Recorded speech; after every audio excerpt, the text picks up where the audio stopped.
Did you know the Igbo had a democracy before the British ever arrived? This one genuinely blew my mind when I first came across it.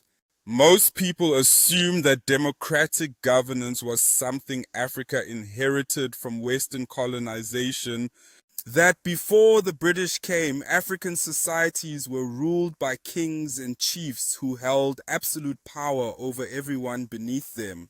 That narrative is so deeply embedded in how history is taught that most of us never question it. But here's what actually happened in Igboland. Before any colonial officer set foot in the southeast, the vast majority of Igbo communities were already governing themselves through assemblies of the people. No kings, no supreme chiefs with unchecked authority. Decisions that affected the community were made by the community. Title holders were respected because of what they had achieved and contributed, not because of bloodline or inherited power. And if the community needed something decided, the people gathered and decided it together. Historians have noted that this system of self-governance was so distinct that across the whole of West Africa, only one other ethnic group, the Ewe of Ghana, practiced something similar. Every other major group in the region had centralized kingdoms with monarchs at the top.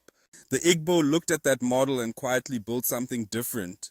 Something that looks remarkably like what the world today calls democracy. And then the British arrived, looked at a people governing themselves without kings, and decided the solution was to appoint warrant chiefs over communities that had never had or wanted chiefs. The chaos that followed is well documented.